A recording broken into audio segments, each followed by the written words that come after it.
আন্তৰিকতাৰে সৈতে আগতে যেনেকৈ মই যিকোনো দায়িত্ব পালেই অতি আন্তৰিকতাৰে কাম কৰিবলৈ চেষ্টা কৰোঁ, তেনেধৰণৰ কাম কৰি যাবলৈ চেষ্টা কৰিম। আৰু বিশেষকৈ অসমীয়া যিটো আমাৰ অসমীয়াত্ব বুলি কওঁ, অসমীয়াত্বক ৰক্ষণাবেক্ষণ দিবৰ বাবে মই বিজেপি দলৰ থাকিও মই সদায় কাম কৰি যাম। ৰাজনীতিৰ পাকচক্ৰত তেওঁ আজি মোৰ প্ৰতিদ্বন্দ্বী হৈছে। যোৱাবাৰ 2024-ত তেওঁ আমাৰ লোকসভাৰ, মই যেনেকৈ নগাঁৱত উঠিছিলোঁ, তেওঁ গুৱাহাটী লোকসভাৰ প্ৰাৰ্থী আছিলে।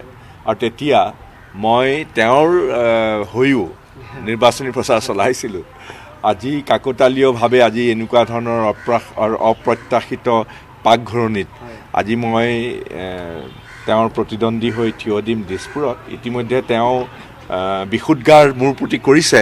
মই পিছে তেওঁৰ প্ৰতি কোনো বিশুদ্ধাৰ নকৰোঁ, কাৰণ মই তেওঁক শ্ৰদ্ধা কৰোঁ। আৰু তেওঁ চাগে যিবিলাক কথা ক'ব, খঙতে ক'ব বা মোৰ প্ৰতি বেলেগ বেলেগ ধৰণেৰে বিশেষণ লগাই মোক গালি গালাজো পাৰিব, মই সকলো সহ্য কৰিম। কাৰণ শেষ সিদ্ধান্ত দিছপুৰৰ সাধাৰণ ভোটাৰ ৰাইজে ল'ব আৰু অসমৰ ৰাইজে ল'ব।